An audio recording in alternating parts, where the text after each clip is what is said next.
Hai guys, perkenalkan, nama aku Aswasyadin Hidragian Tadaurum, Fakultas Ilmu Komputer, jurusan Informatika, nomor NPM saya 2508 1010 160. Oke, di sini kalian tahu gak sih? Setiap hari kita ini pakai komputer ataupun laptop. Tapi sebenarnya apa sih yang terjadi di baliknya? Kenapa kita bisa ngobrol?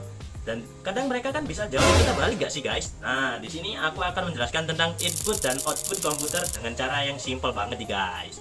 Dalam 5 menit aja atau bisa lebih gak sih? Oke, di sini kalian akan paham. Let's go. Oke, jadi gini guys, input itu sebenarnya adalah cara kita berkomunikasi atau ngasih perintah ke komputer. Bayangin aja nih, kita punya teman komputer.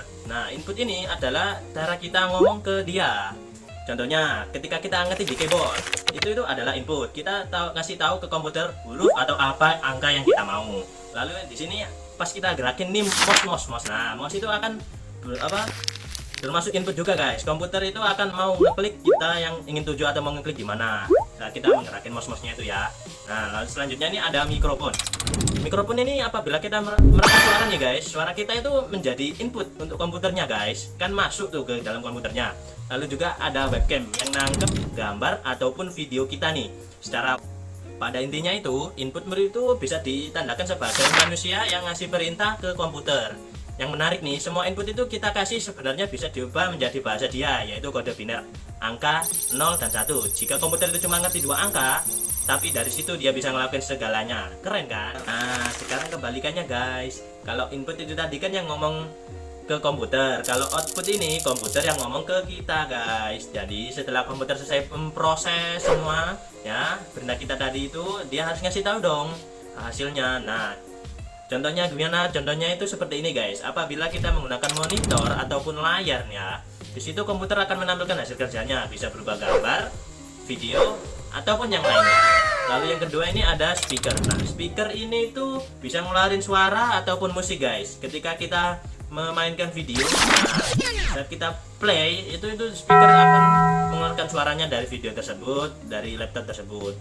Selanjutnya ada printer. Nah, si printer ini unik guys.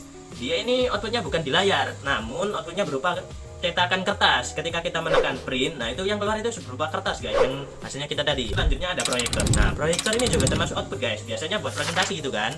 Ketika kita nyambungkan kabel dari laptop ke proyektor, nah ketika layarnya itu jadi besar guys. Simpelnya output itu merupakan komputer ngasih hasil ke kita guys. Yang perlu kalian tahu adalah semua proses ini terjadi super cepat loh. Dari kita kasih input, diproses sampai keluar output. Itu cuma butuh sepersekian detik. Makanya komputer itu terasa instan, gampang kan. Input itu ibarat kita ngasih perintah ke komputer, sedangkan output itu memberikan hasil kepada kita. Konsep ini sebenarnya sederhana, namun super penting karena semua teknologi yang kita pakai sehari-hari itu berbasis input dan output. Kalau video ini bermanfaat, jangan lupa like dan subscribe. Komen kalau ada pertanyaan atau topik yang mau dibahas selanjutnya ya. Makasih udah nonton. Sampai jumpa di video berikutnya. Bye bye.